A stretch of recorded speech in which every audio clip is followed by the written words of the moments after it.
আসসালামু আলাইকুম। হাফসা মমস কিচেনে সবাইকে স্বাগত। আজকে সহজ উপায়ে রাইস কুকারে পুডিং বানিয়ে দেখাবো। চলুন শুরু করি। প্যানে 1 লিটার দুধ নিলাম।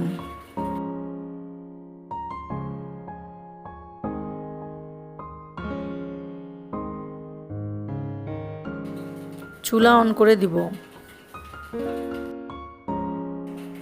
হালকা হাতে নাড়তে হবে।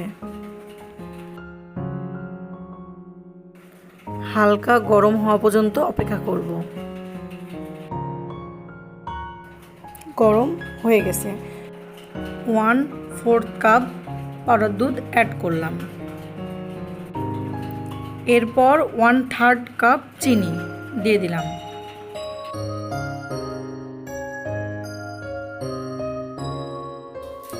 চিনিটা আগে দিলাম, কারণ এতে পুডিংয়ের পানি বের হবে না। যারা পুডিং একটু শক্ত খেতে চান তারা অবশ্যই পাউডার দুধ আর চিনিটা আগে দিবেন।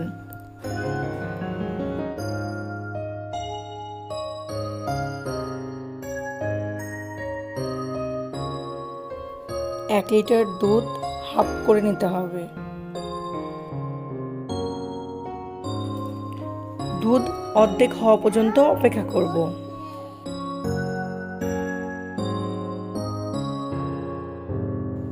দুধ অর্ধেক হয়ে গেছে।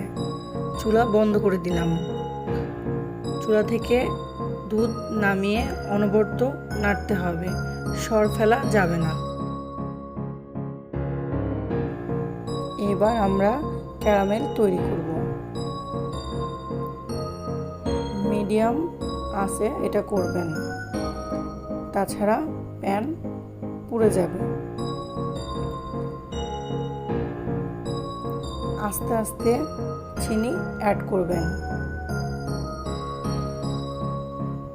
যারা ক্যারামেল বেশি খেতে পছন্দ করেন তারা আলাদাভাবে ক্যারামেল করে পাত্রে সেট করে নেবেন। আমার বাসায় ক্যারামেল খেতে পছন্দ করে না, তাই আমি হালকাভাবে ক্যারামেলটা করে নিই। এরপর 5টা ডিম বাটিতে নিয়ে নিলাম। হ্যান্ড উইচ দিয়ে ভালোভাবে মিক্সড করব।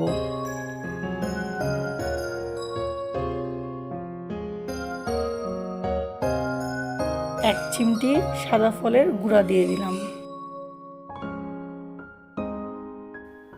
আপনারা ভ্যানিলা ফ্লেভার ব্যবহার করতে পারেন।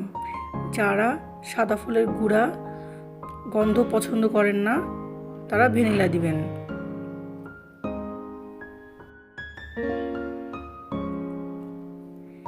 মিক্সড হয়ে গেছে।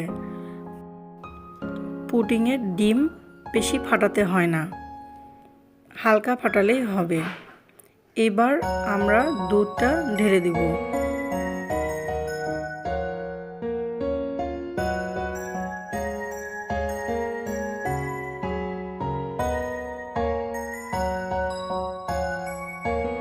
ভালো করে মিক্সড করে নিয়ে পাত্রে ঢেলে দিব।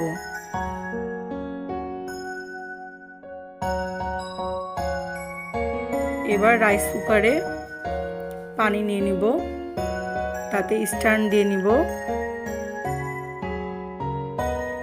তারপর পাত্র বসাই দিব। পাত্রের অর্ধেক পর্যন্ত পানি ব্যবহার করতে হবে, বেশি দেওয়া যাবে না। ঢাকনা দিয়ে দিলাম।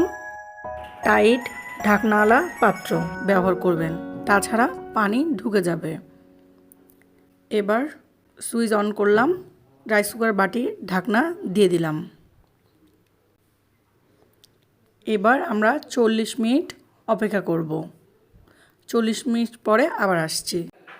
40 মিনিট পর আমরা ফিরে আসলাম। এবার চাকুর সাহায্যে একটু দেখে নিব হয়েছে কি না। হালকা হাতে দেখে নিলাম। দেখুন চাকুতে কিছু ভরেনি, তার মানে আমাদের পুডিংটা হয়ে গেছে।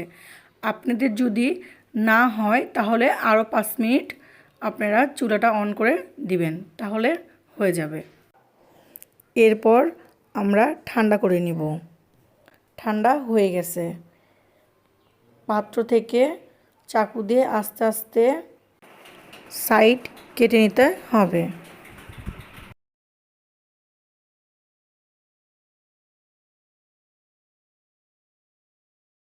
বাটির উপরে প্লেট দিয়ে নিব। এবার উল্টাই দিব, দিয়ে আস্তে আস্তে বাটিটা খুলে নিব। এবার দেখেন কত সুন্দর হয়েছে। এবার আপনাদেরকে কেটে দেখাবো। দেখেন কত সুন্দর হয়েছে এবং কত সফট। আপনারা বাসায় এভাবে তৈরি করে দেখবেন।